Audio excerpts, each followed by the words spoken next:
Bueno, en lo referente a las explicaciones, a las clases sincrónicas y explicación de los temas que ustedes han leído, nos faltaba ver también todo lo que era enfermería perioperatoria, ¿no?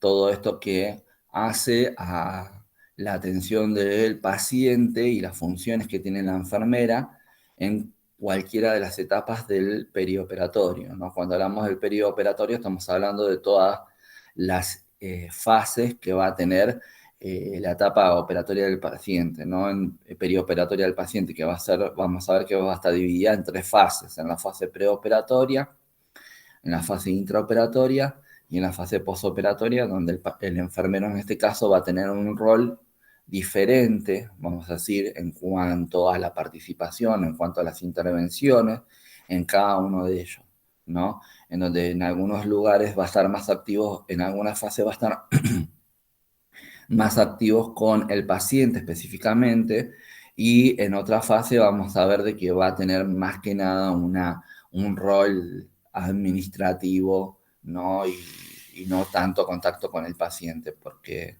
ya el equipo interdisciplinar que va a estar comprendido por los cirujanos, los anestesistas, el instrumentador quirúrgico, va a ser los que se van a encargar específicamente de la atención del paciente, y el enfermero va a estar cumpliendo otros roles, ¿no? De lo que nosotros vamos a denominar enfermero circulante.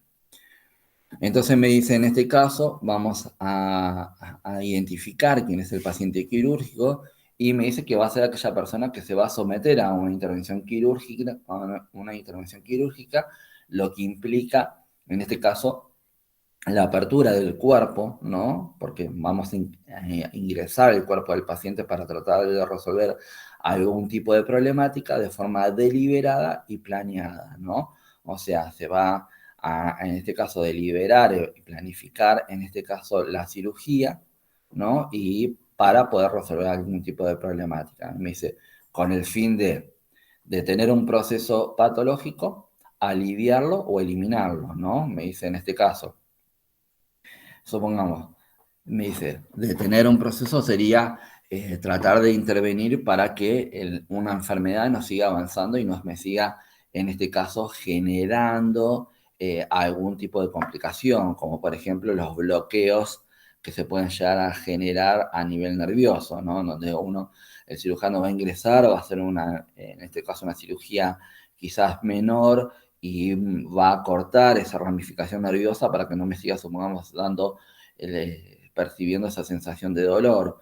O me dice, para aliviarlo, me dice, en este caso, supongamos, de la descompresión de alguna parte de mi cuerpo, la cual esté afectada por en este caso, una infección, ¿no?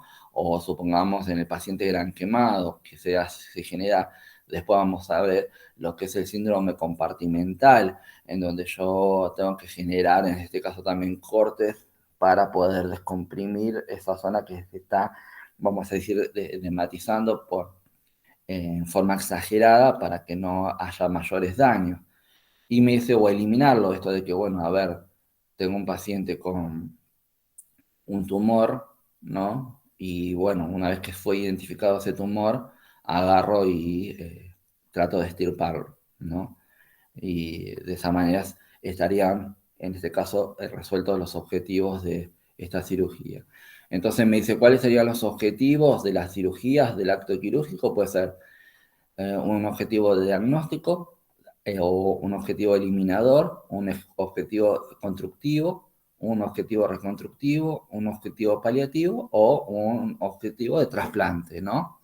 En el objetivo de diagnóstico, la función que va a tener una cirugía diagnóstica va a ser determinar o confirmar un diagnóstico. Esto que me dice, bueno, a ver, ingresa un paciente con un abdomen agudo, ¿no?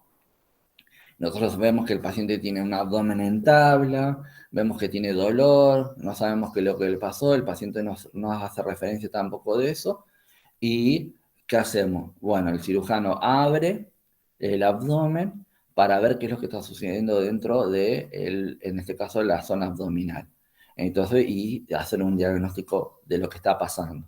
A eso se le va a determinar, ¿no? Una cirugía diagnóstica. Me da como ejemplo, supongamos también las biopsias, en este caso de mama, o una broncoscopía, como en este caso una cirugía menor. Las cirugías, en este caso de objetivo eliminador, me dice, va a tener la función de eliminar tejido, eliminar un órgano o una extremidad enferma, ¿no? En este caso se hace, como me dice la palabra, me termina eliminando esa zona del cuerpo, ¿no? Me dice como, por ejemplo, una apendicectomía o una amputación, porque me dice, en este caso ya no tiene una función determinada, en el caso del apéndice, y está inflamada y me puede traer nada más que complicaciones, y en el caso de la amputación, porque seguramente esa extremidad no está teniendo unas, vamos a ver, características normales de perfusión, ¿no? Y de, vamos a decir, estabilidad tisular. Las de objetivos constructivos, me dice, la función que van a tener es la de construir, en este caso, tejidos u órganos que en este caso tengan algún tipo de anomalía, ¿no? Van a agarrar, vieron que lo que se van a hacer van a hacer ese tipo de cirugías que se van a tratar de readecuar, en este caso, en la malformación que pueda llegar a tener un órgano, porque me va a estar dando algún tipo de disfunción, para agarrar y generar de que haya vamos a hacer un acercamiento a algo normal. Me da como ejemplo la hendidura, en este caso, del paladar, ¿no? Ustedes vieron que un paciente pediátrico puede venir con una malformación genética, que sería que no se haya desarrollado, en este caso, el paladar duro, ¿no? Entonces, me dice, se puede, en este caso, hacer una cirugía reparadora o constructiva, o por ejemplo, los nenes que nacen con labio leporino, ¿no? Entonces, en este caso también se hace una cirugía constructiva. Me dice, las cirugías de tipo reconstructivo, me dice, se va a reconstruir el tejido o en este caso el órgano que se dañó, ¿no?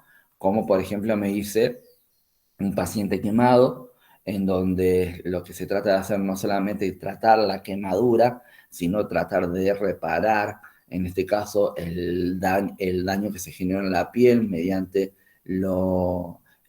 vamos a hacer el trasplante, en este caso, de la piel de un lado al otro para reconstruir esa zona quemada, ¿no? O la artroplastía, me dice, ¿no? Esto de agarrar y tratar de reconstruir, ¿no? La zona de la articulación. En cuanto a las cirugías paliativas, me dice, van a ser para aliviar la sintomatología de una enfermedad, en este caso no es curativa, ¿no? Me dice como, por ejemplo, la resección en este caso intestinal, al frente a un tumor de intestino, ¿no? Que me dice, bueno, voy a agarrar y voy a ir sacando, reseccionando en realidad porciones de ese intestino y para ir resolviendo la problemática de la zona que está afectada. Pero esto me va a traer también otra complicación, es que voy a estar perdiendo extensión en este caso, y funcionabilidad de ese órgano.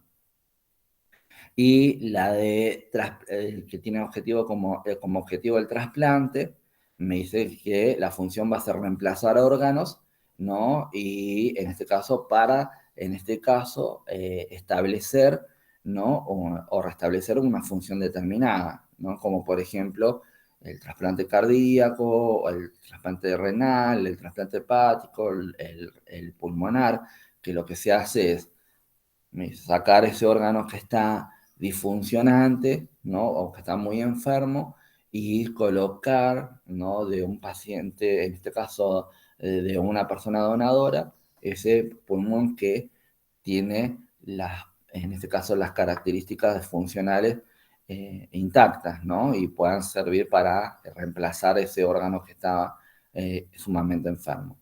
En cuanto al factor de riesgo que puedan llegar a tener las cirugías, me dice pueden ser, en este caso, de riesgo leve o de riesgo importante, ¿no?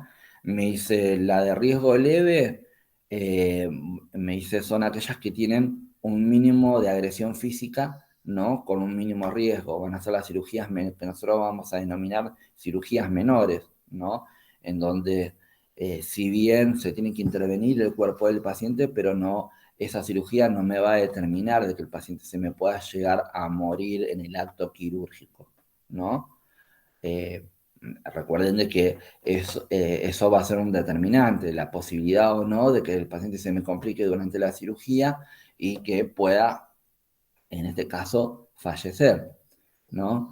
Como me dice el ejemplo de una cirugía de un riesgo leve, sería, supongamos, lo que no se va a considerar una cirugía menor, que sería, supongamos, la extirpación de lesiones cutáneas, o vieron cuando a uno se le saca algún tipo de tumoración que pueda haber sobre la piel, ¿no? Algún tipo de callosidad o no me sale en este caso la palabra de estas proyecciones que hay del tejido epitelial sobre la piel, que uno va al dermatólogo y el dermatólogo con un punch puede agarrar y los puede estripar, y si bien el paciente no se tuvo que, no se lo tuvo que introducir dentro de un quirófano, pero sí se realizó una técnica, un procedimiento, una cirugía que se denomina menor, porque se tuvo que recurrir a lo que es una anestesia local, ¿no? Supongamos la extirpación de una verruga, que no me salía la palabra, ahí está. Bien, y las de riesgo importante, ¿no? Me dice, van a ser aquellas que van a tener, va a haber una agresión física bastante importante, que va a ser extensa, o que va a tener un riesgo grave la vida del paciente, ¿no? Y me dice, como por ejemplo, cualquier tipo de cirugía donde nosotros tengamos que in- eh, ingresar al cuerpo del paciente, ¿no? Vamos a decir, a hacer la apertura del cuerpo del paciente para poder resolver la problemática, como me dice, como por ejemplo un trasplante, una artroplastía, una colecistectomía, ¿no? Y etcétera, etcétera, etcétera, ¿no? Donde uno ya tiene que hacer la apertura del cuerpo y introducirse para poder resolver la problemática. En cuanto a la clasificación de la cirugía según la urgencia, me dice, vamos a tener las cirugías que se van a denominar programadas, las de urgencia relativa y las de urgencia, ¿no? Y esto va a estar determinado también el tipo de problemática que tenga el paciente en ese momento. Me dice, supongamos una cirugía programada, me dice, el médico la puede aconsejar y puede decir, bueno, a ver, esta problemática la podemos resolver mediante una cirugía que la podemos realizar en 2 meses, ¿no? Entonces, me dice, ahí yo ya estoy programando la cirugía, ¿no? Me dice, como por ejemplo, me da el ejemplo de una cirugía estética, una cirugía de catarata, ¿no? O cualquier otra cirugía que me dice yo pueda programar a un futuro para resolver esa problemática. Y que en este caso no entra en juego la vida también del paciente. Que yo la posponga no significa de que el paciente va a tener algún tipo de complicación, ¿no? O pueda llegar a correr riesgo de su vida.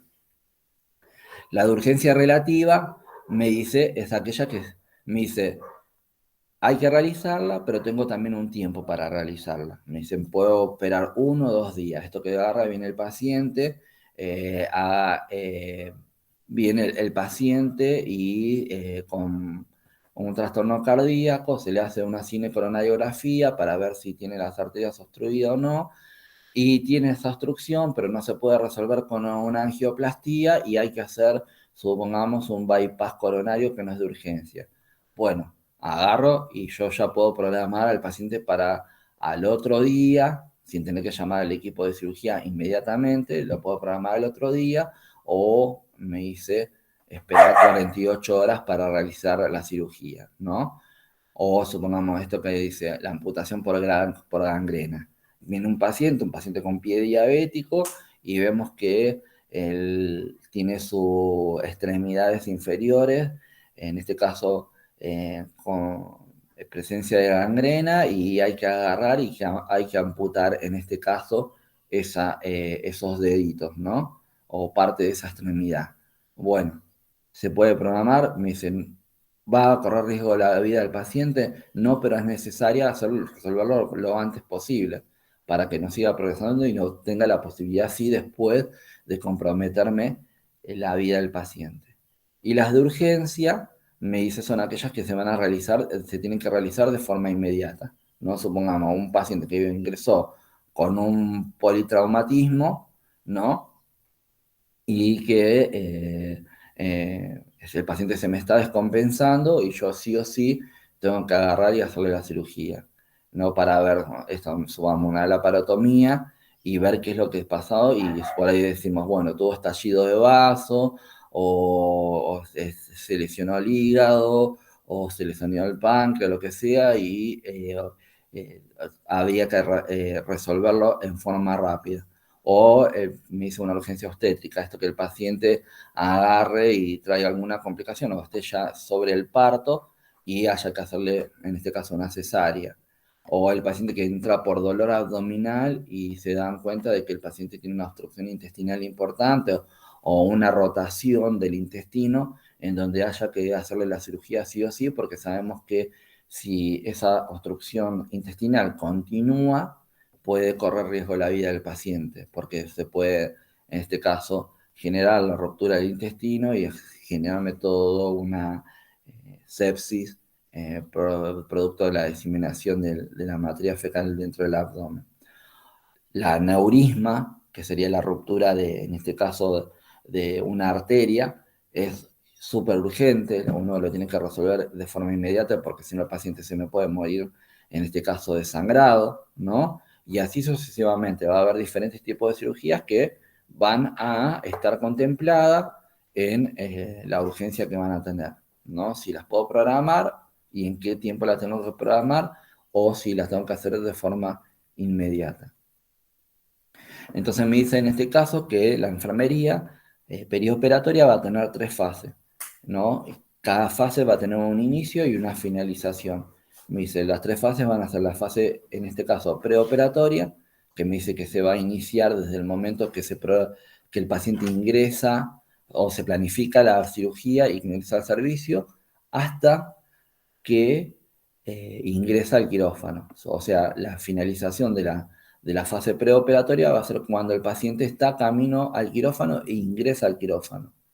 Ya cuando ingresó al quirófano estaríamos en la fase operatoria, ¿no? O intraoperatoria, en donde el paciente ya va a ser sometido a la cirugía, está dentro del quirófano, y se va a finalizar esta fase intraoperatoria cuando ya se resolvió la cirugía y el paciente es trasladado y es derivado hacia el área de recuperación o hacia su propia habitación, ¿no? Porque eso después lo vamos a ver de que según las condiciones que tenga el paciente y el tipo de cirugía que se le vaya a practicar, el paciente va a ir o a su propia habitación, a la misma sala, o va a tener la necesidad de ir a un servicio de recuperación de cirugía. Y después, por último, vamos a tener la fase posoperatoria, que me dice que va a iniciar cuando el paciente se lo recibe del quirófano en la unidad de internación y va a finalizar cuando el paciente se le dé el alta. Después vamos a ver que el alta va a estar determinado por diferentes factores también, ¿no? Va a tener otra clasificación, que puede ser el alta hospitalaria, puede ser el alta por derivación, el alta por derivación puede ser por derivación de servicio o derivación, en este caso, a otra institución, puede ser el alta por fallecimiento, ¿no? Me dice, voy a tener diferentes tipos de alta. Entonces ahí es cuando va a finalizar la fase posoperatoria. Dentro de lo que sería la fase preoperatoria, me dice, va a ser aquella fase en donde nosotros vamos a preparar al paciente para la cirugía, ¿no? Y entonces acá el enfermero va a tener diferentes propósitos, como por ejemplo, en primer lugar, el objetivo que va a tener el paciente, el enfermero va a ser que el paciente se adapte a esta idea de que hay que realizar una cirugía, ¿no? No solamente en lo emocional, sino también en lo físico. Me dice, ¿por qué? Porque vieron que cuando a uno le dicen que se tiene que someter a una cirugía, ya entra en juego toda la parte emocional por estar frente a una situación de estrés, producto de saber que se va a someter a una cirugía, y el desconocimiento que hay por parte, en este caso, del paciente o el individuo sobre esa práctica que se le va a realizar y cuáles serían los posibles resultados que va a tener esa práctica, ¿no? Entonces me dice, ese va a ser uno de mis primeros propósitos u objetivos. Y después del otro va a ser obtener, me dice, una adecuada preparación física antes de ir al quirófano. Y nosotros vamos a ver de que esto va a estar dado por diferentes tipos de intervenciones que va a tener que realizar el enfermero, ¿no? Para la preparación del paciente. Y que van a estar dados de acuerdo al protocolo prequirúrgico que haya en cada institución, porque vamos a ver de que esto va a depender de cada institución, el protocolo prequirúrgico que haya, va a depender del tipo de cirugía que se le vaya a realizar al paciente, ¿no?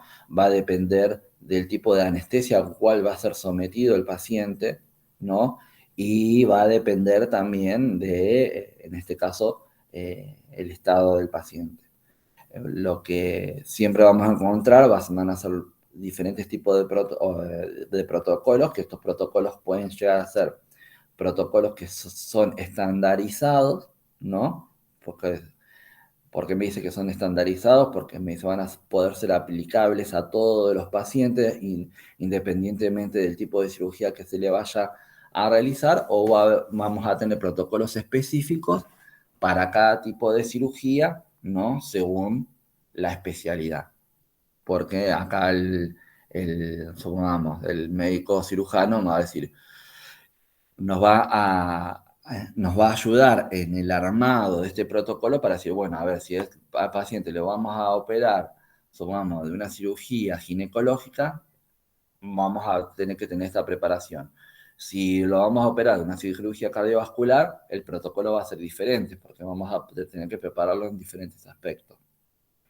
Y así sucesivamente. Y entonces me dice, en esta fase, en la fase intraoperatoria, el enfermero tiene que agarrar y tiene que generar una valoración completa del paciente para poder ir identificando y detectando posibles factores de riesgo, ¿no? Y en este caso también para determinar el estado de salud que va a tener el paciente para impartir los cuidados necesarios, ¿no? Y para tener un conocimiento del estado general del paciente.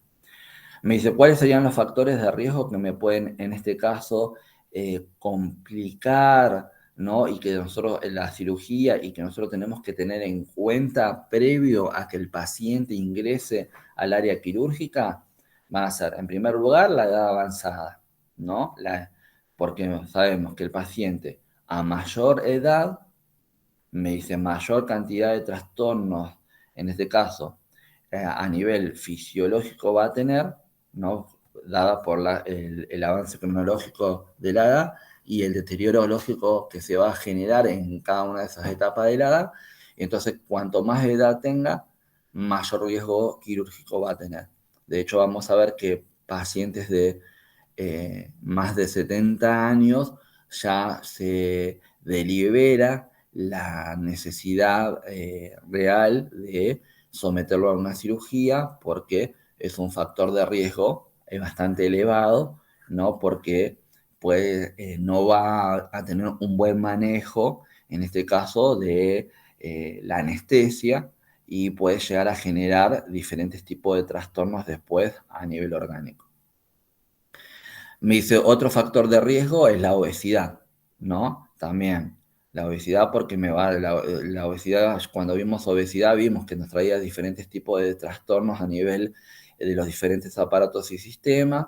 Me iba a traer, en este caso, problemas a nivel quirúrgico. ¿Por qué? Porque me dice, la presencia de tanto tejido adiposo va a hacer que se nos complique la cicatrización de esa herida quirúrgica, con la posibilidad de un incremento en las tasas de incidencia de las infecciones, ¿no?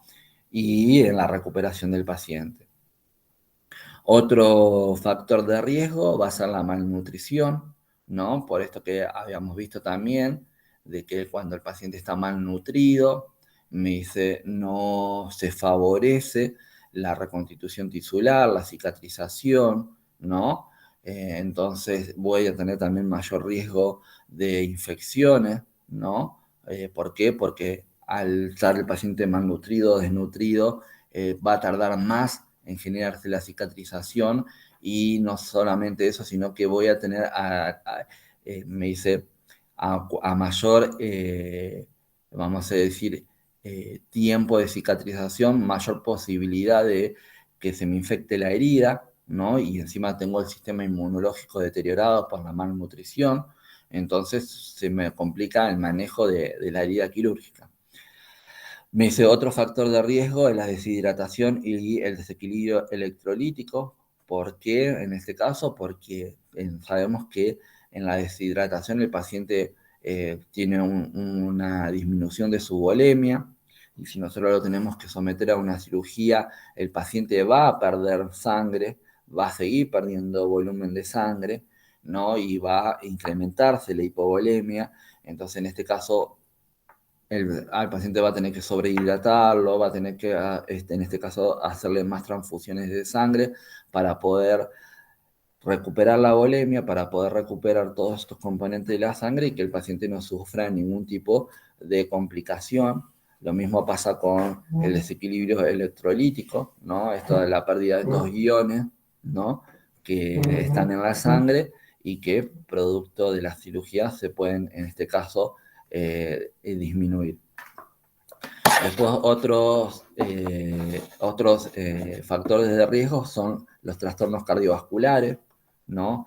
Esto de que si el paciente ya, supongamos, sufre de alguna arritmia, ¿no? O se sufre de hipertensión, o se sufre de insuficiencia cardíaca, me se va a agarrar y me va a complejizar, en este caso, la cirugía, porque me dice, puede llegar a ser de que haya algún tipo de complicación con la anestesia, haya algún tipo de complicación con el procedimiento quirúrgico, haya algún tipo de complicación con la expansión que se requiere hacer de volúmenes dentro de la cirugía por la pérdida de sangre, ¿no?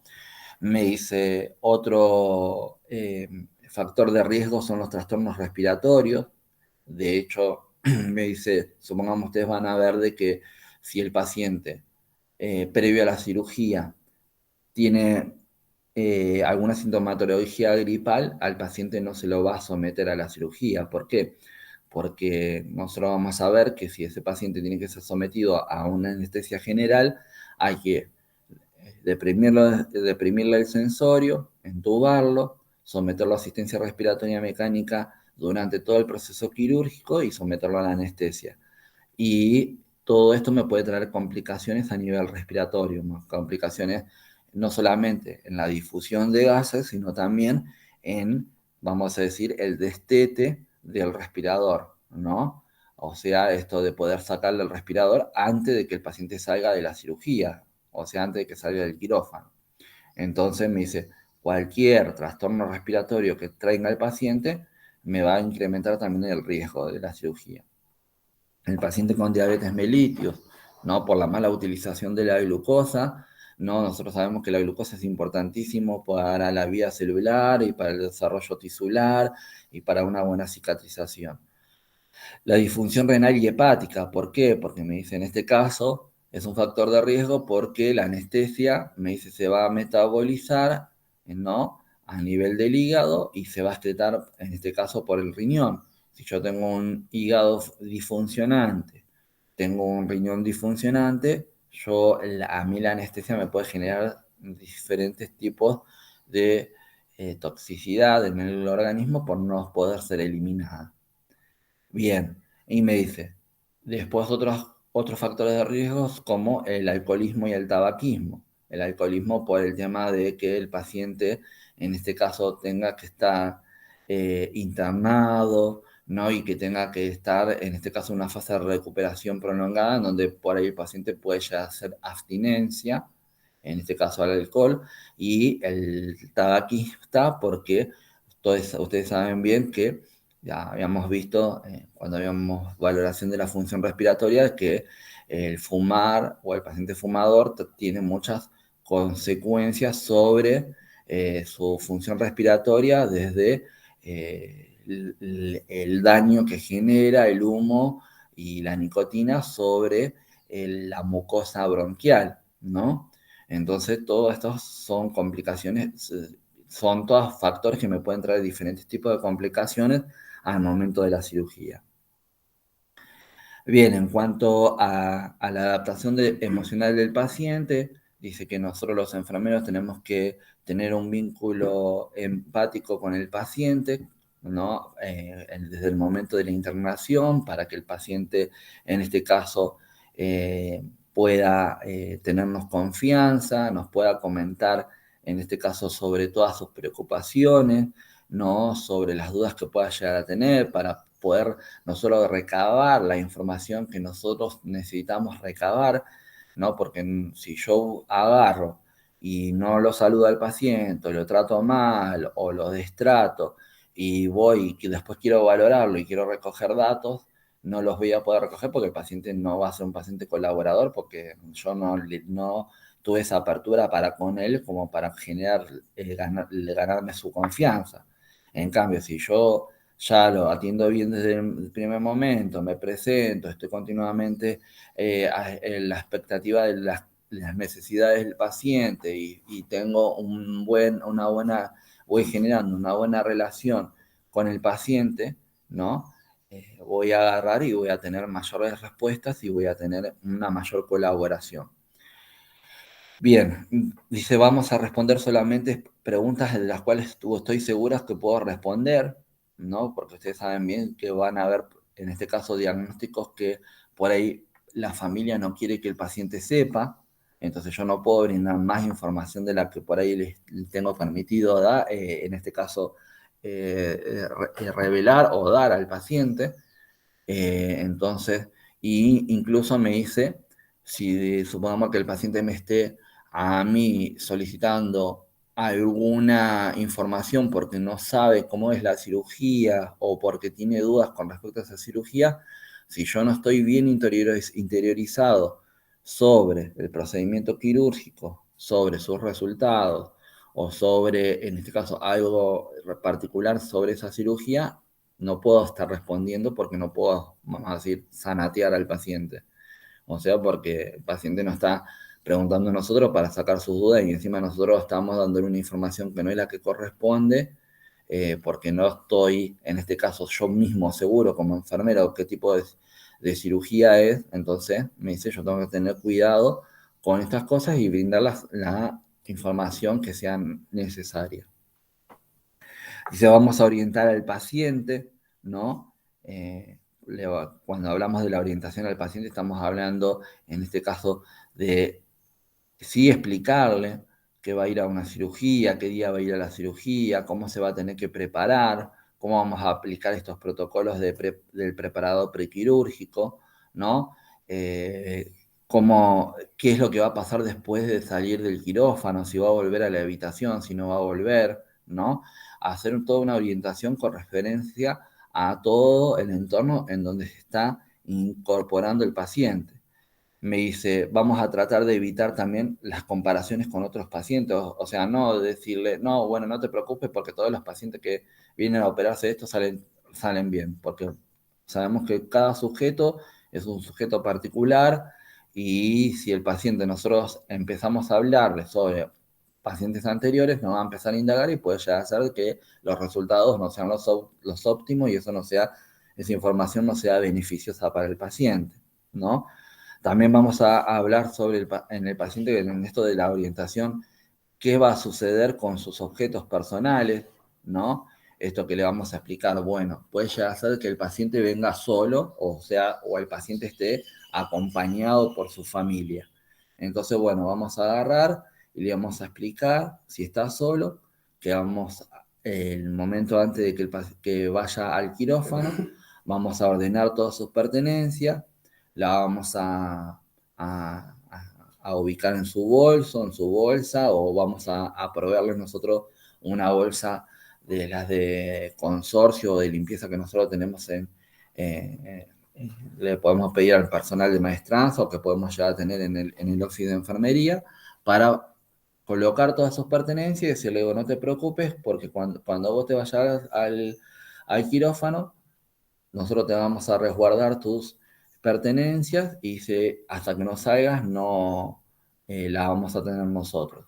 O, en el caso que esté acompañado, le vamos a decir que todas sus pertenencias se las vamos a dar a su familiar.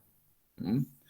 Por eso, porque el paciente va a ir a la cirugía, pero muchas veces se va preocupado qué es lo que le va a pasar con sus pertenencias por el tema de que si se las pueden robar, se las pueden perder o lo que pueda llegar a suceder con esas cuestiones. En cuanto a la preparación física del paciente, también va a estar dado por el protocolo quirúrgico, ¿no? Va a haber protocolos quirúrgicos que son nada más de un día, puede haber protocolos quirúrgicos de 2 días o protocolos quirúrgicos de 3 días. Supongamos, en el Hospital San Juan de Dios, en el área quirúrgica para cirugía cardiovascular, el protocolo prequirúrgico es de 3 días antes. O sea, 3 días antes de la cirugía ya el paciente hay que empezar a hacer los baños prequirúrgicos, ¿no? Pero eso no sucede con todos los tipos de cirugías que haya que realizar, porque supongamos en el área de cirugía respiratoria o pulmonar, no, el paciente se prepara el día anterior nada más, se empieza con el protocolo de preparación el día anterior. O sea, fíjense que en una misma institución difiere el protocolo de preparación para el protocolo prequirúrgico, ¿no? En cuanto a la preparación del paciente. Y eso, como dijimos anteriormente, va a estar dado por la institución, por el área clínica en la cual estamos, por el tipo de cirugía en el cual se le va a practicar al paciente. Entonces, dentro del contexto de la generalidad, ¿no? Me dice que el día anterior de la cirugía, lo primero que se va a hacer es se va a interrumpir los anticoagulantes. El paciente, si en el caso que esté tomando algún tipo de anticoagulante, porque sea un paciente cardíaco, se le va a suspender porque la idea es que en el momento de la cirugía tenga una hemostasia, perdón, normal y que pueda, en este caso, formarse el tapón plaquetario, ¿no? Y que el paciente no sangre, ¿no? Si sigue tomando los anticoagulantes, el efecto del anticoagulante va a estar en sangre y no me va a dejar formar el tapón plaquetario y el paciente va a estar continuamente sangrando. Entonces se va a interrumpir, en este caso, la toma de los anticoagulantes. En algunas cirugías, no en todas, en algunas cirugías se hace una profilaxis de antibiótico-terapia. ¿En cuál tipo de cirugía? Supongamos aquellas cirugías que son cirugías que nosotros se denominan cirugías sucias, ¿no? Que serían cirugías que se va a realizar en una zona que, supongamos, que está infectada, o en estas cirugías que, supongamos, intestinales, en donde se va a hacer la apertura del intestino delgado o el intestino grueso, en donde pueda llegar a haber, en este caso, una pérdida minúscula de materia fecal sobre el resto del tejido y eso me pueda llegar a generar una posible infección. Todas cirugías que van a tener algún tipo de componente que me pueda desarrollar un proceso infeccioso, entonces se va a hacer la profilaxis antibiótica, ¿no? Bien, en todos los pacientes se va a dar la vacuna antitetánica, se tiene que dar la vacuna antitetánica, de hecho van a ver de que en algunas instituciones ya el servicio de vacunación del hospital o de la clínica va a recorrer en las últimas horas del día anterior o en las primeras horas antes de la cirugía, del día de la cirugía, los diferentes servicios en donde haya pacientes prequirúrgicos para colocarle la vacuna antitetánica, ¿no? Y en este caso, también en la fase preoperatoria o prequirúrgica, la enfermera tiene un rol de ayuda, ¿no? en cuanto a la realización de diferentes pruebas de estudios diagnósticos, ¿no?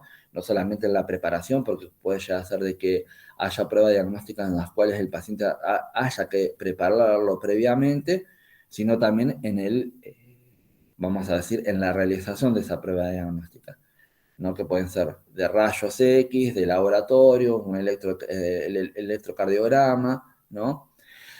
Ustedes van a ver de que el paciente habitualmente, supongamos, un paciente con una cirugía, que va a ser sometido a una cirugía cardiovascular, en este caso, se le va a hacer una placa radiográfica para ver cómo está su sistema respiratorio, ¿no? Y para ver si no tiene ningún proceso respiratorio como en este caso, eh, algún infiltrado pulmonar, una neumonía o alguna problemática que después me repercuta en el momento de la cirugía.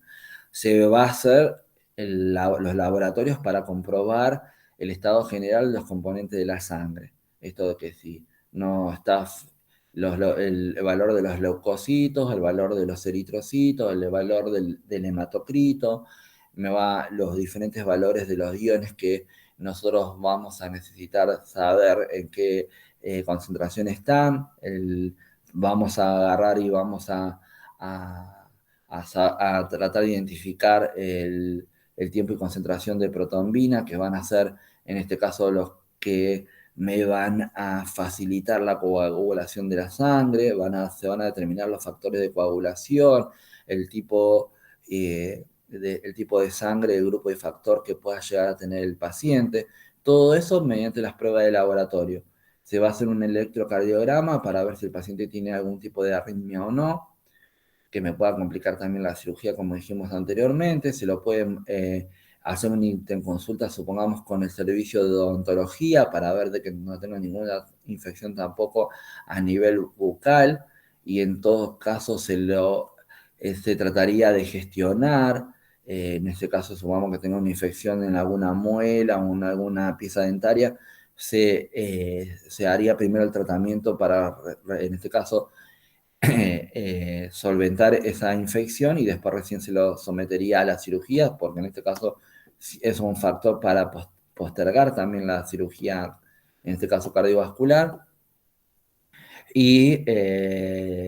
O supongamos que el paciente tiene caries, se los arreglan inmediatamente esos días previos al día de la cirugía. Por eso me habla sobre que la enfermera tiene que colaborar con la realización de todos estos procedimientos, porque tiene que tener la certeza de que también se realicen.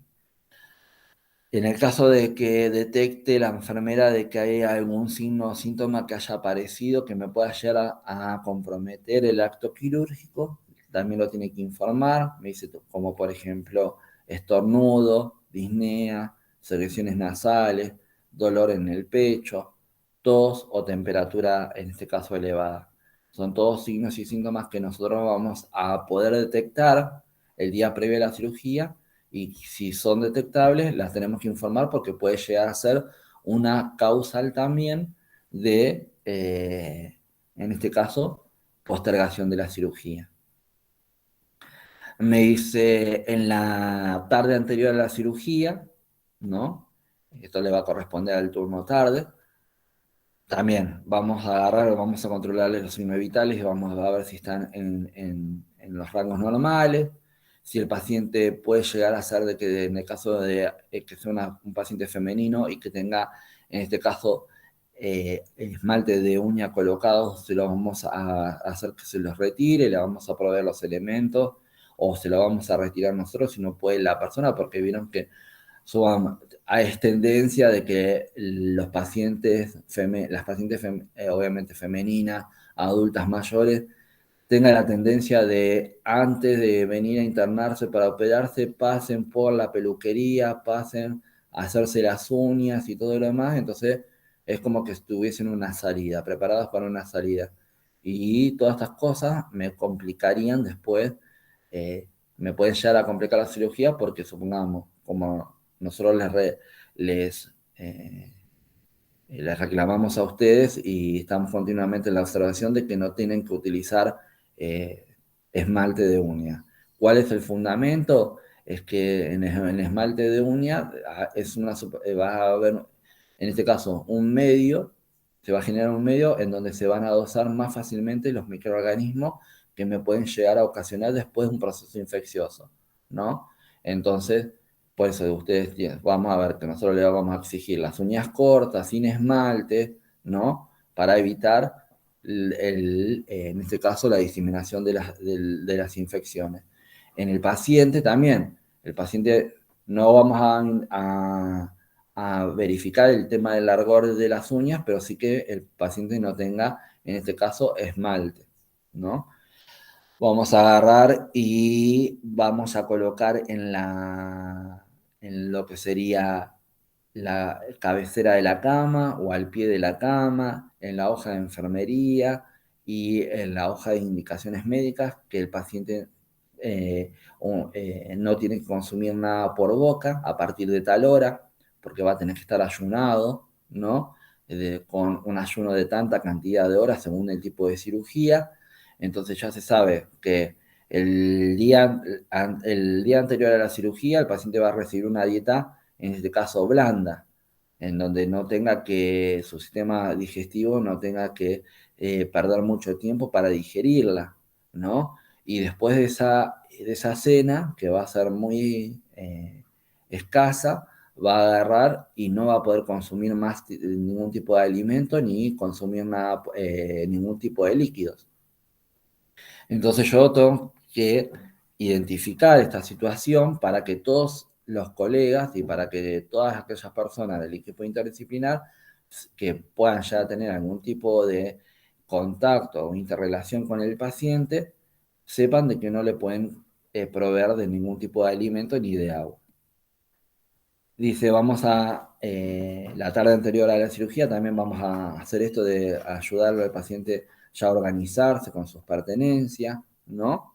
Me dice, vamos a agarrar y vamos a rotular, en este caso las pertenencias del paciente, ya sea que hayan estado en una bolsa o que queden en un bolso o lo que sea, vamos a poner un nombre y apellido del paciente para saber a quién pertenece esas pertenencias y se aconseja, y van a ver que en algunas instituciones también está protocolizado, una hoja de registros de las pertenencias que quedan del paciente, ¿no? Y entonces el enfermero va a tener que poner, sumamos, si quedan dos remeras, tres calzoncillos, cuatro bombachas, y así sucesivamente, porque siempre hay manos mágicas o agujeros negros en los cuales se pierden las cosas.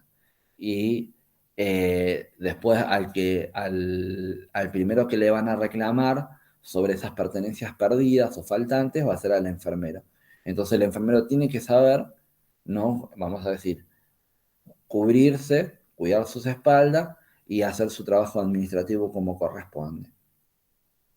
En el caso de que supongamos que que el paciente tenga un familiar, le vamos a entregar estas pertenencias al familiar, pero también vamos a hacer un reconto de todas esas pertenencias, más que nada si hay objetos de valores o si hay plata, ¿no?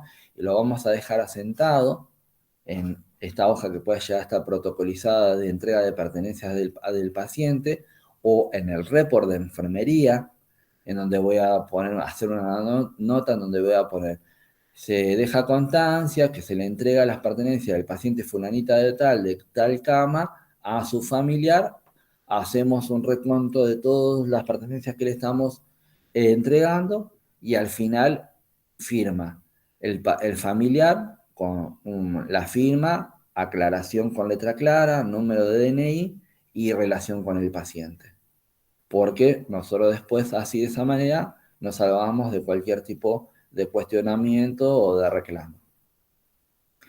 Le vamos a pedir al paciente que se saque todo tipo de prótesis que pueda llegar a tener, de elementos metálicos, ¿no? Como me dice, ganchos, horquilla de cabeza, para la cabeza, esto, o sea, los ganchitos del pelo, ¿no? La hebilla del pelo no me salía. Si el paciente tiene dentaduras, hay que sacarse la dentadura postiza. Si tiene puentes, en este caso también a nivel vocal, también se los tiene que sacar. Si utiliza lentes de contacto, sacarse los lentes de contacto.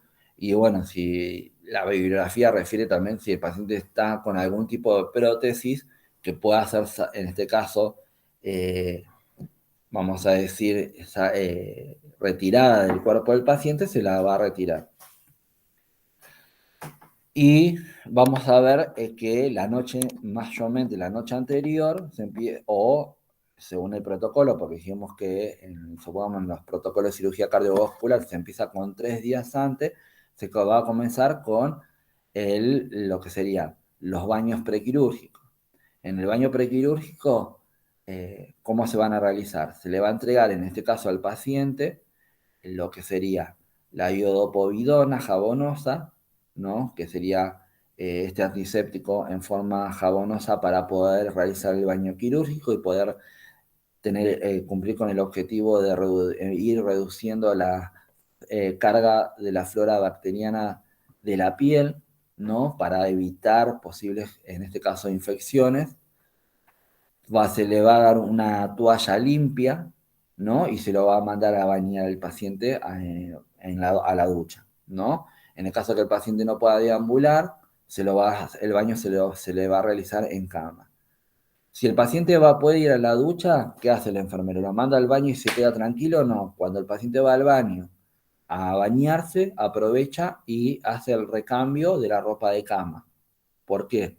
Porque no tiene ningún sentido dejarle la ropa, en este caso de cama, vieja, usada, que va a tener también su carga bacteriana y que el paciente se haya bañado, haya bajado la carga bacteriana en la piel, se acueste sobre las sábanas que ya estaban contaminadas y que sea, en este caso, el baño no haya tenido sentido. Entonces, cuando el paciente se va a bañar, yo aprovecho y le cambio las sábanas de la cama y le pongo unas sábanas limpias. Me dice, eh, en el momento del baño del paciente, durante los 3 días vamos a tener la misma conducta, o si solamente la noche anterior, se toma esa conducta.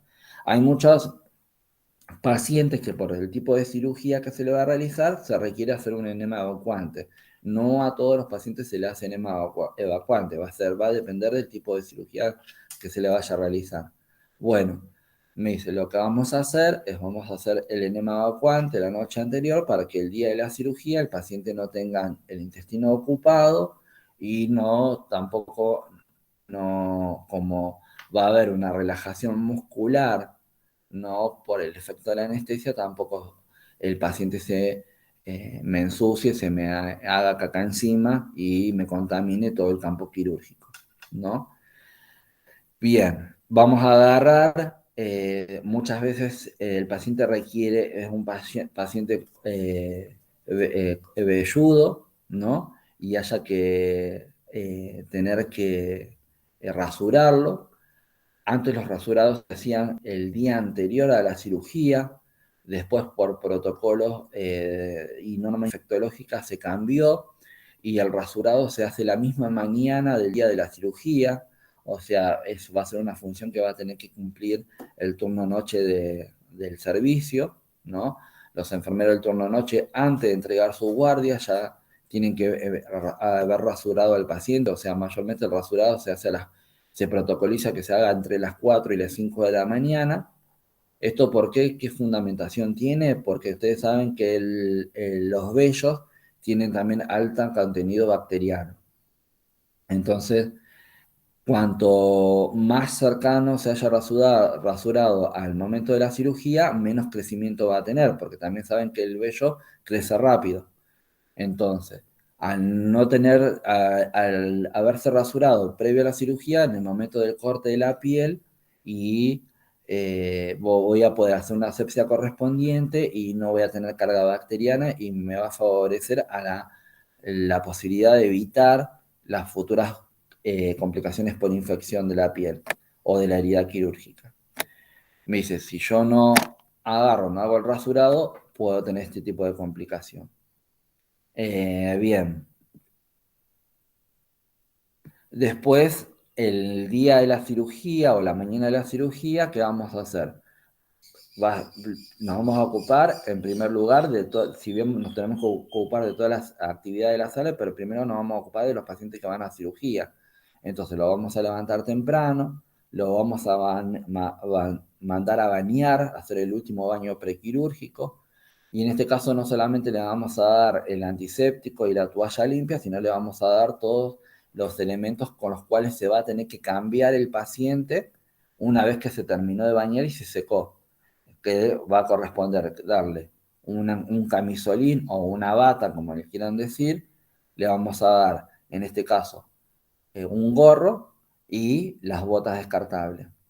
El paciente en este caso me dice, Juan, mientras que se está bañando, nosotros volvemos a proceder con el cambio de la sábana, porque puede llegar a ser que el paciente, una vez que se terminó de bañar, tenga que esperar el horario de la cirugía, que lo venga a buscar el camillero y por ahí pueden pasar 2 o 3 horas y el paciente no va a estar paradito al lado de la cama sin poder acostarse. Entonces, si se acuesta, que se acueste sobre las sábanas limpias.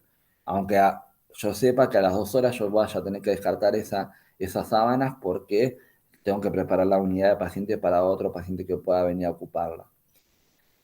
Entonces, me dice, cuando el paciente se terminó de bañar, se acuesta en la cama, se termina de secar, se coloca las botas descartables, el gorro descartable y espera al momento del traslado. Se le va a tomar los signos vitales, ¿no?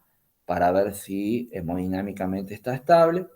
Vamos a volver a orientar al paciente para explicarle a dónde va a ir, cómo lo van a trasladar y a dónde va a ir después del acto quirúrgico. Y en el momento que viene el camillero a buscar al paciente, que habitualmente el paciente va al área de cirugía con una camilla de transporte, vamos a ayudar, en el caso que se necesite, a trasladar el paciente de la cama a la camilla. Si el paciente se moviliza solo, vamos a supervisar de que no haya ningún tipo de trastornos, porque puede llegar a ser que el paciente se caiga o lo que sea, porque va a estar bajo el efecto por ahí de los fármacos prequirúrgicos, que ahora los vamos a ver, como las benzodiazepinas, que lo que van a hacer le van a calmar la ansiedad al paciente y muchas veces lo dejan un poquito atontado, ¿no? Y por más que se movilice solo, por ahí en el traslado a la camilla se puedan llegar a caer y verificar de que esté cubierto, porque muchas veces el camisolín es corto y puede llegar a hacer que sus genitales queden expuestos. Entonces, verificar de que esté cubierto, que esté tapado, para llegar hasta el quirófano, hasta el área de transferencia del paciente, en este caso protegido y también abrigado, ¿no? Porque puede ya ser que sea invierno y que también el paciente tenga frío. Vamos a también a cerciorarnos de que el paciente haya firmado el consentimiento informado. Ustedes saben bien que el consentimiento informado, si bien enfermería tiene que, en este caso, verificar de que esté firmado, no es quien es responsable de hacerlo firmar al paciente. ¿Por qué? Porque esto es responsabilidad del médico. El médico tiene que venir, explicarle qué tipo de cirugía se le va a realizar, cómo va a ser el procedimiento, va a agarrar y le tiene que informar sobre los pros y los contras de la cirugía y todo eso tiene que estar especificado en el consentimiento informado. Y entonces el paciente es quien decide en ese momento si se va a operar o no se va a operar. Si se decide operarse, firma el consentimiento informado y yo como enfermero simplemente lo único que agarro, si participo en la firma del consentimiento informado, es para verificar de que el médico le esté dando toda la información al paciente relevante y que no está siendo el paciente presionado para que firme el consentimiento. En el caso de que no haya estado en ese momento, tengo que corroborar que el consentimiento, la planilla del consentimiento informado esté firmado por el paciente. Si no está firmado, llamo al médico y le pido de que le dé toda la información al paciente y que le haga firmar, en este caso, el consentimiento informado. Puede llegar a pasar que el médico le diga a ustedes, no, hacérselo firmar a vos, y eso no es lo que corresponde, porque yo no le puedo brindar toda la información que relevante con respecto a los pros y los contras de la cirugía, porque se le corresponde al médico. En este caso, cada uno sabrá si lo hace o no lo hace, o si le dice al médico que es su responsabilidad. Bien. Bueno, esto ya lo habíamos dicho. ¿Cuáles son las pruebas diagnósticas que habitualmente se realizan previo a la cirugía en el prequirúrgico? Bueno, se va a hacer un recuento de la hemoglobina y el hematocrito, se va a hacer un recuento de glucosa y de hemoglobina A, un recuento leucocitario, se va a hacer un recuento también de las plaquetas, se va a hacer, en este caso se va a controlar el dióxido de carbono, se va a controlar mediante el ionograma los diferentes electrolitos, como dijimos anteriormente, el potasio, que es importante, el sodio, el cloro, el tiempo de protombina y que va a ser el que me va, en este caso, a facilitar todo el proceso de la coagulación de la sangre. Se van a hacer análisis de orina para ver si ese riñón está funcionando de manera adecuada o no, ¿no? Si me está filtrando la sangre de manera adecuada o no. Y en cuanto a la medicación prequirúrgica, me dice, siempre que esté protocolizado, porque no siempre se van a dar, se van a administrar antibióticos, ¿no? Para evitar posibles infecciones del área quirúrgica, como dijimos anteriormente. Se van a dar benzodiazepinas, como por ejemplo el midazolam, diazepam o lorazepam, para reducir la ansiedad y generar una cierta sedación en el paciente, para que el paciente no esté tan ansioso, tan inquieto, tan preocupado. En el caso que el paciente requiera, porque ya tenga dolor previo a la cirugía, por su proceso patológico, se va a generar la analgesia del paciente, ¿no? En este caso pueden ser analgésicos opiáceos o no opiáceos, como los AINES, ¿no? Y se van a dar protectores gástricos, como por ejemplo, en este caso la ranitidina, que es el más común, el que nosotros vemos habitualmente en el área de internación, para la protección gástrica, porque sabemos que el paciente va a estar frente a una situación de estrés, y cuando estamos frente a una situación de estrés, dijimos que hay una hipersecreción glandular. Entonces va a haber una hipersecreción de jugo gástrico y eso me puede llegar a traer como consecuencia, también si no lo controlamos, una posible gastritis. Bien, ya una vez que ya cumplimentamos con todo esto, agarramos y derivamos al paciente al área quirúrgica. El paciente va a ir en una camilla de transporte que va a tener la particularidad de agarrar y, bueno, va a tener la particularidad de que la tabla en donde se va a acostar el paciente va a ser desplegable, ¿no? Se va a poder, se puede sacar, ¿no? Va a quedar la estructura, toda la estructura metálica de soporte de la camilla, porque en este caso, la camilla con la cual se lleva el paciente de la unidad del paciente hasta el quirófano va a ir circulando por todos los pasillos de la institución que va a estar contaminada. Entonces esa camilla no puede ingresar al área quirúrgica porque el área quirúrgica va a estar con unas condiciones, vamos a hacer de limpieza para generar la asepsia de toda la zona, de la zona, en este caso, vamos a decir, de todo el ambiente quirúrgico. Entonces, si entraría esta camilla, me estaría, en este caso, contaminando la zona. Entonces, vamos a tener otra estructura metálica igual del lado de adentro del quirófano. Va a haber una ventana de transferencia del paciente por donde se va a desplazar la tabla de la camilla y se va a acoplar a la otra estructura que va a estar dentro del área quirúrgica. Hasta que suceda esto, ¿de quién es responsabilidad el paciente? De la enfermera del servicio, de la enfermera del área de internación. Ahí es cuando finaliza recién la responsabilidad de la enfermera.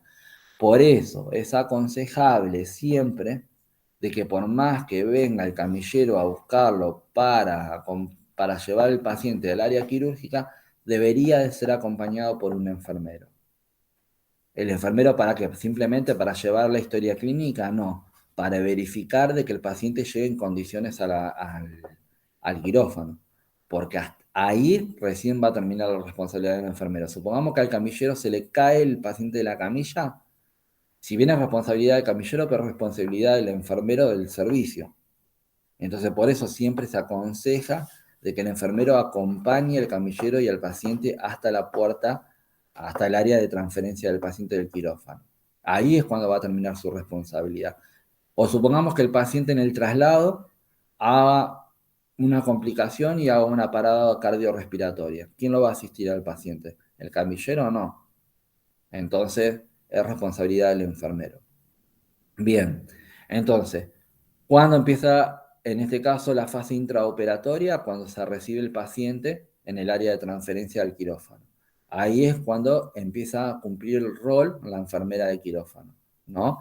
Ya empieza a tener el primer contacto con el paciente, va a ser quien va a recibir el paciente, se va a presentar, le voy a decir, soy fulanita de tal, la enfermera de quirófano, y vos vas a estar bajo mi responsabilidad. Entonces, ahí la enfermera le va a controlar los signos vitales y va a empezar toda la preparación previa al momento quirúrgico. En este caso, a la enfermera del área de quirófano se las denomina enfermera circulante. ¿Por qué se la denomina enfermera circulante? Porque el único contacto que va a tener con el paciente va a ser en la recepción.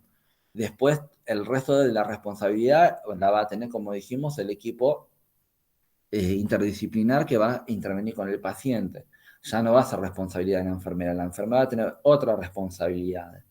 La enfermera de quirófano se ocupa, en este caso, de tratar de proveer y todos los elementos necesarios que se van a utilizar dentro del quirófano, desde material textil, el material que venga de esterilización, el material descartable y que estén todos los elementos funcionantes dentro del área quirúrgica.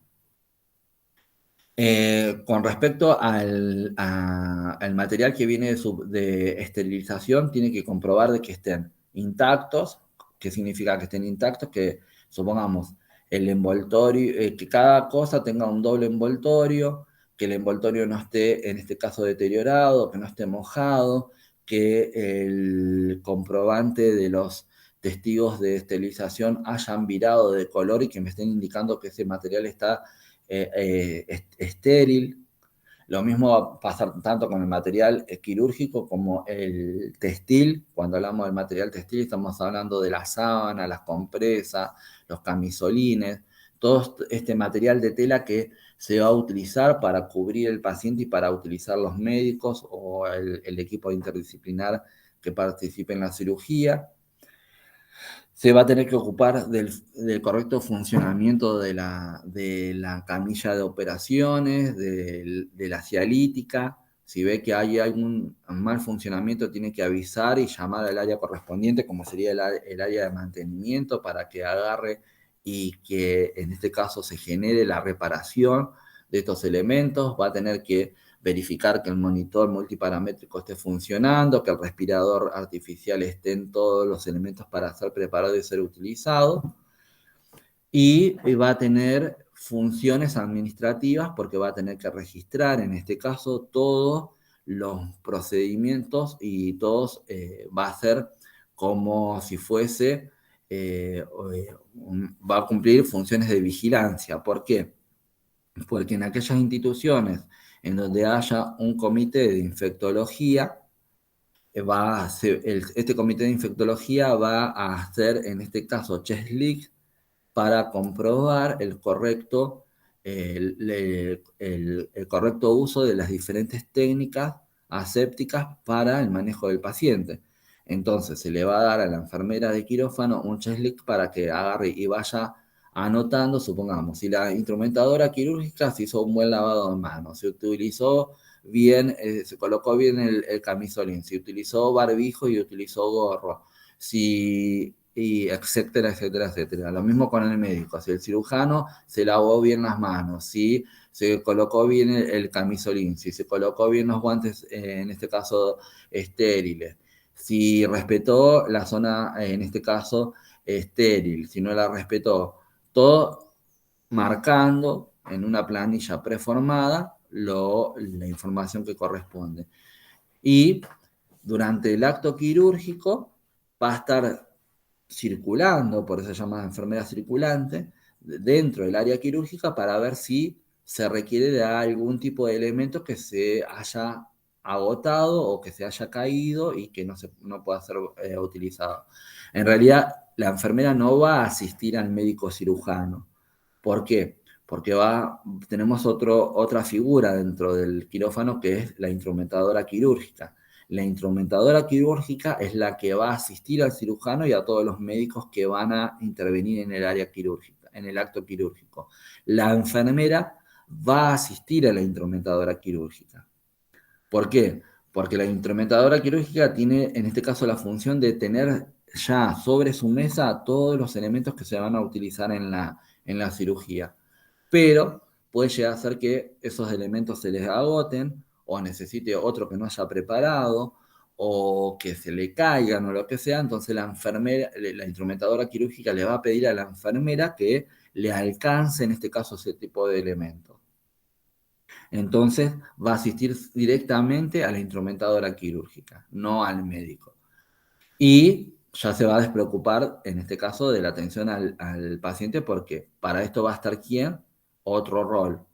Va a haber otra figura dentro del área quirúrgica que va a ser el anestesista. Nosotros vamos a ver que va a estar el médico anestesista, el técnico en anestesia y el ayudante del técnico de anestesia, que a partir de hace un tiempito atrás, menos de una década, pues también se readecuó las actividades dentro del quirófano, y ante la enfermera, en tiempos anteriores, la enfermera no solamente tenía que recibir al paciente, sino tenía que hacer la poliinvasión del paciente. Tenía que ponerle la vía periférica, la sonda vesical, la sonda nasogástrica, ¿no? Todo. Desde el funcionamiento y la creación de los comités de infectología, se determinó que estos procedimientos se iban a hacer, en este caso, derivados y, con su responsabilidad a el anestesista. Entonces, el anestesista, ¿qué tiene que hacer? Venir, tiene que generar los accesos venosos, ya sean periféricos o centrales, colocar la sonda vesical, colocar la sonda nasogástrica, entubar al paciente y manejar el tema de la anestesia. Cosas que se desvirtuaron y que la enfermera ya no, en este caso, no realiza. Sí, vamos a ver que la enfermera realiza es la preparación de la piel previo al acto quirúrgico. O sea, cuando el paciente lo pasa de la camilla de transferencia a la camilla fija o a la camilla de cirugía, vamos a ver que la enfermera le va a poner, en este caso, las medias antitrombóticas, en el caso que sea necesario, y va a hacer la primera pintada con antiséptico sobre la piel en la zona quirúrgica del paciente, donde se va a realizar la cirugía del paciente. Y se va a ocupar del resto de las actividades, como dijimos anteriormente. Otra de las cosas que va a tener que hacer, que es rol de la enfermera, es controlar el tiempo de la cirugía para poder después anotar cuánto tiempo, en este caso, duró la cirugía. Y después de terminado el acto quirúrgico, me dice, va a agarrar y va a tener la responsabilidad de dejar todo el área en condiciones. Bien, ¿cuáles son los principios de la asepsia? Me dice, en este caso, me dice, nosotros vamos a tener dentro del área un área que se denomina zona estéril, que es esta que vemos en verde, que siempre va a estar limitada por la altura de la cama de cirugía, ¿no? Me dice, desde la tabla de cirugía o la cama de cirugía hacia arriba se va a denominar zona estéril. Y de esa zona, de la tabla de cirugía hacia abajo, va a ser zona no estéril. Yo tengo que respetar, en este caso el equipo quirúrgico tiene que respetar esta área para no contaminarla. Entonces me dice, supongamos, el médico no puede alejarse de esta zona, porque si se aleja de esta zona, pierde contacto con el área estéril y la puede contaminar después. Entonces, si se contamina, yo tengo que agarrar y cambiar toda la ropa con la cual está protegido el paciente, con todas las sábanas quirúrgicas y todo lo demás. Entonces me dice, solamente puede hacer un movimiento de rotación de cintura y del tronco para poder agarrar lo que en este caso la instrumentadora quirúrgica, que también va a estar vestida con camisolín estéril, guantes estéril, barbijo y gorro, le va a ir alcanzando. Otra de las cosas que se trata de hacer es de que la zona del textil con el cual se va a tapar al paciente no se moje. O sea, no quede, en este caso, con mucha agua, vamos a decir, o sangre acumulada, para también minimizar los riesgos de infección. Entonces, que vamos a ver que en todo acto quirúrgico se está continuamente aspirando, generando una aspiración de la sangre y de los lavados que se pueden llegar a realizar.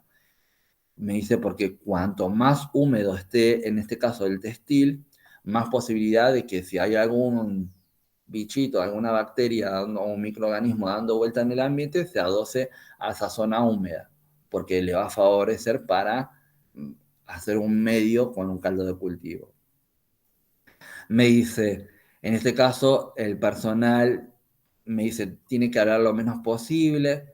En este caso, para eso se utilizan el tema del barbijo, para proteger la zona quirúrgica, ustedes saben bien que esto lo sabemos también por el COVID, cuando uno habla, elimina gotitas de flush, y esa gotita de flush, como la zona de la boca es una zona que está muy altamente contaminada, puede esos microorganismos contaminar el área quirúrgica. Bien, entonces me dice, no puede hablar, toser ni estornudar, y me dice, todo objeto estéril debe estar por encima de la cintura. Supongamos que el médico se contamine o el equipo se lo va a tener que haber un reemplazo de los guantes y del camisolín, o sea, se va a tener que vestir nuevamente, y esto de no derramar soluciones sobre los campos estériles. Vamos a agarrar y me dice, no vamos a utilizar cualquier elemento que nosotros dudemos sobre su estado de esterilización. Mayormente vamos a ver de que el manejo de todo el material va a ser mediante pinzas. No vamos a ver de que en este caso ni el instrumentador quirúrgico ni el cirujano agarre los elementos con la mano directamente, sino que van a tener pinzas y se van a manejar con las pinzas, tanto para agarrar las gasas, los apósitos, en este caso las agujas para suturar y todo lo demás, y la utilización de todos los elementos, en este caso, necesarios para estar dentro del quirófano, ¿no? Esto de la utilización de gorro, botas, barbijo, camisolín, si todo voy a estar cerca del área de la mesa quirúrgica, y etcétera. Bueno, ¿cuáles son las posiciones que se manejan dentro del quirófano? En la tabla de cirugía o en la mesa de cirugía tenemos la posición de decúbito supino o decúbito dorsal. Me dicen mayormente se va a utilizar para cirugías abdominales, cirugía torácica, ¿no? Y algunas de las extremidades. Después tenemos la posición semisentada, ¿no? Que se va a utilizar para las cirugías en la zona del cuello. Vamos a tener la posición de cúbito prono, ¿no? Que sería el paciente boca abajo. Me dice, en este caso se van a realizar cirugías en la zona vertebral o extirpación de alguna hemorroide. Me dice la posición en decúbito lateral se va a utilizar para cirugías torácicas, ¿no? O para la artroplastía de cadera. Después tenemos la posición litotomía, que me dice mayormente son para cirugías ginecológicas, perianales y rectales. Tenemos la posición de navaja, ¿no? Que me dice mayormente son para todas cirugías proctológicas, o sea, de la ampolla rectal, de la zona del ano, ¿no? Y esto sería una imagen vamos a decir, el desarrollo de la actividad dentro del área quirúrgica. Fíjense en de que está todo el equipo quirúrgico, pero la enfermera está por fuera, vamos a decir, de este ambiente, porque la enfermera tiene otras actividades, como dijimos, por eso se denomina enfermera circulante de quirófano. Estas son una de las cosas que se tienen que evitar que sucedan en el área quirúrgica o en la zona limpia o en la zona estéril, porque cualquier cosa puede llegar a determinar la contaminación del campo quirúrgico. ¿Va bien? Wow, hay más bandas de las que esperaba. ¿Te importa si miramos de cerca? Por favor, señor. Está bien, pero tú no cambies. Ni tú tampoco. Dos a la vez. Quiero que vean cómo es un intestino mal rotado. Normalmente está en el cuadrante inferior derecho. En este caso hay bandas anormales en el superior derecho que comprimen el duodeno.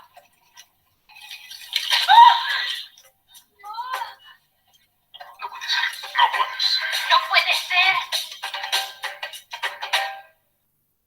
Bueno, ahí vieron algo que no tiene que pasar, por eso me dice, supongamos que cualquier persona que intervenga dentro del acto quirúrgico tiene que tener las condiciones específicas para no cometer ningún tipo de error. En este caso, si este practicante hubiese sido uno de los médicos, necesitaba la utilización de gafas porque no puede ver sin las gafas, tendría que tener un sujetador de gafas para que no, cuando incline su cabeza, no se le caigan sobre el área quirúrgica y lo esté contaminando. En este caso se cayó un par de anteojos, ¿no? Un anteojo sobre el área quirúrgica que está contaminado, que está con todas las bacterias propias de la piel de la persona sobre este área séptica en donde me contaminó todo, y eso no solamente que me va a traer consecuencias en el acto quirúrgico, porque tengo que cambiar todo, volver a reemplazar todo porque está todo contaminado, sino que puede llegar a generar una posible infección del área quirúrgica producto de esa contaminación. Bien, seguimos con tiempo. Nos quedan 10 minutitos. Bien, y dentro de los medicamentos intraoperatorios que se van a utilizar, ¿no? Van a ser los anestésicos, ¿no? O la anestesia. En este caso, la anestesia se va a utilizar para lograr la inconsciencia del paciente, ¿no? O sea, lo vamos a desconectar del entorno, el paciente no va a saber lo que le está pasando, va a provocar la analgesia, porque el paciente no va a sentir dolor de lo que le está pasando, va a tener pérdida de reflejos, ¿no? Porque no va a reaccionar, esto de que a uno lo toca, alguien te toca a vos y vos inmediatamente reaccionás. Bueno, porque eso es un acto reflejo. En este caso se pierden esos reflejos y hay una relajación muscular durante todo el procedimiento quirúrgico. Todo eso van a ser efectos de la anestesia. En este caso, mayormente de la anestesia general. La diferencia, vamos a ver, de estas acciones entre la anestesia general y la anestesia local, ¿no? O regional, va a ser de que la inconsciencia. ¿Por qué? Porque yo si le hago una infiltración con silocaína para generar anestesia local, supongamos cuando voy a hacer una sutura por una herida, ¿no? O voy a hacer una cirugía menor en donde no tengo que hacer una anestesia general al paciente, el paciente también no va a sentir dolor, va a sentir que sus músculos están relajados, no va a haber reflejos, actividad refleja, pero el paciente va a estar consciente. En cambio, con la anestesia general, el paciente va a estar inconsciente. Me dice, en este caso, la anestesia general produce todos estos efectos, mientras que la anestesia regional solamente genera analgesia, pérdida de reflejo y, en este caso, la relajación muscular, por lo cual el paciente va a estar, en este caso, despierto. La anestesia general se va a administrar mayormente en forma gaseosa, ¿no? Va a haber un mezclado del oxígeno que se le va a dar al paciente, ¿no? Y el anestésico se va a aerolizar, ¿no? En ese oxígeno y el paciente lo va a inhalar y se va a generar la anestesia. Previamente a la anestesia se va a generar el adormecimiento del paciente, ¿no? Mediante las benzodiazepinas se lo va a dormir, pero la función del anestésico va a ser cuando realmente se le esté administrando el anestésico por vía inhalatoria. Hay otro tipo de anestésicos que se dan por vía endovenosa, ¿no? Como por ejemplo uno que se llama Propofol, que ustedes lo van a ver, supongamos, si están en el área de guardia o en un servicio de alta complejidad, como por ejemplo terapia intensiva, en donde vamos a ver en lo que es la heladera del office de enfermería, una ampolla de 20 centímetros con un líquido blanco tipo lechoso. Eso sería un anestésico para generar la anestesia del paciente por vía endovenosa, sin la necesidad de llevarlo a un quirófano, porque por ahí haya que hacer una práctica quirúrgica de urgencia dentro del área y se puede generar la anestesia con ese tipo de fármaco, cuando haya que dormirlo completamente al paciente. Después tenemos la anestesia regional, me dice que se va a hacer en una región del cuerpo, ¿no? Mediante la instilación de en este caso, de un anestésico, ¿no? Para generar todos estos componentes que dijimos, la relajación, la pérdida de los reflejos y, en este caso, la minimización del dolor. Bien, me dice la anestesia regional, me dice vamos a ver de que hay varios métodos, se puede hacer, sumamos la zona intrarraquídea, peridural o en una zona determinada de un tejido por infiltración. Bien, estos videitos nos explican la manera de que podemos recibir anestesia general o regional.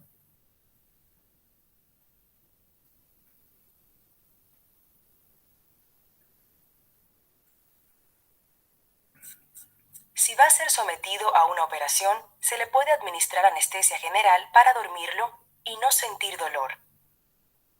El médico le puede recomendar anestesia general para un procedimiento que es exhaustivo, que dura mucho tiempo o que requiere que usted esté en una posición incómoda. Antes del procedimiento, se le introducirá una vía intravenosa en el brazo utilizando un pequeño tubo llamado cánula. La misma le proporcionará líquidos y medicamentos directamente al flujo sanguíneo.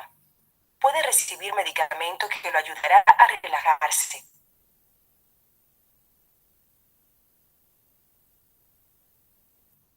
Será colocado en la mesa de operación de la manera más cómoda posible. Se le colocará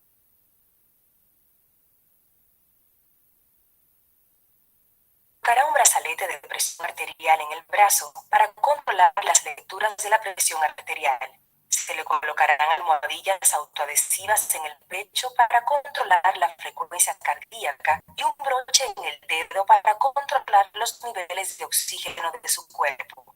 Estos dispositivos permiten que los especialistas de anestesia controlen de cerca sus signos vitales antes,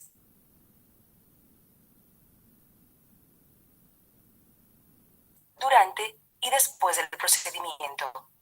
Comenzará a recibir anestesia general mediante la inhalación de gases anestésicos a través de una máscara o a través de una inyección intravenosa que hará que se quede dormido.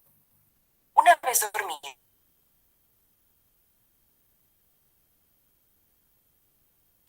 se le administrará una mezcla de oxígeno y gases anestésicos mediante la máscara o un tubo especial insertado a través de la boca y de la tráquea. El tubo se adjunta a un respirador que lo ayudará a respirar mientras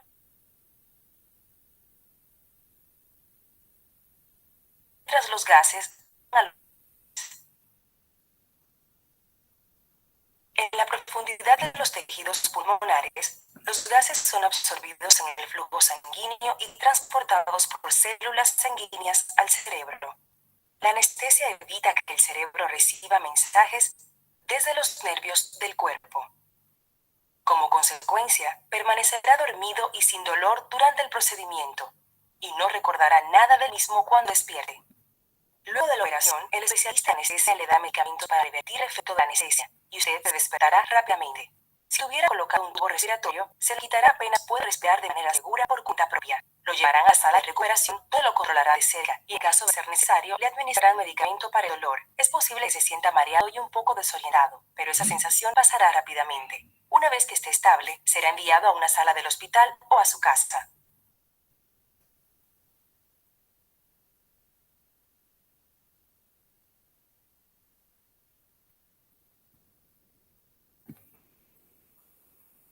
Bien. Bien.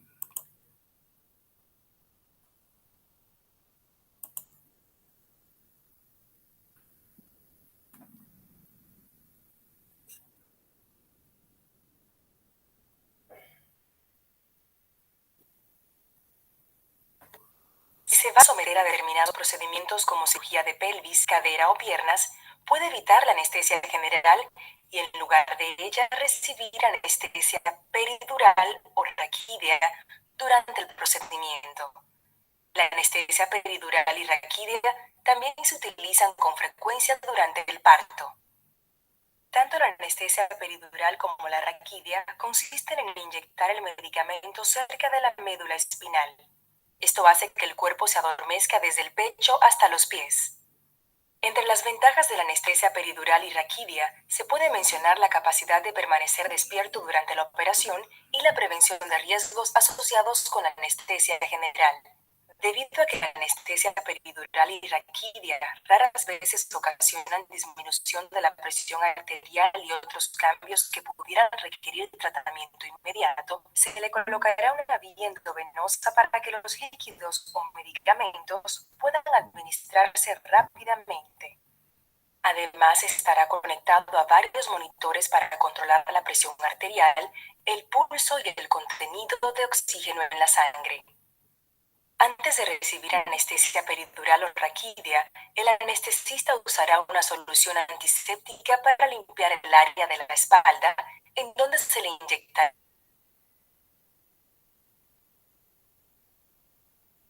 el medicamento. Para disminuir el dolor del pinchazo, es posible que el anestesista coloque anestesia local directamente sobre la zona donde se aplicará la inyección peridural o raquídea. La anestesia raquídea consiste en la aplicación de una sola inyección dentro del saco de líquido que rodea a médula espinal. Para llegar a este saco de líquido, el anestesista pasará una aguja a través de la piel, entre las vértebras y finalmente a través de los ligamentos de la madre. Esta membrana protege de aplicarse la inyección. Con la anestesia peridural, la aguja no penetra la madre y el medicamento se deposita justo fuera del saco de líquido que rodea la médula espinal. Un tubo pequeño y flexible o un catéter colocado en el lugar en caso de que se necesite más anestesia durante un procedimiento que resultó pasado de la aplicación de la anestesia espinal o de retirar el catéter peridural, se colocará un pequeño vendaje sobre Hasta acá respecto a este tema. ¿Quedó ahí o no?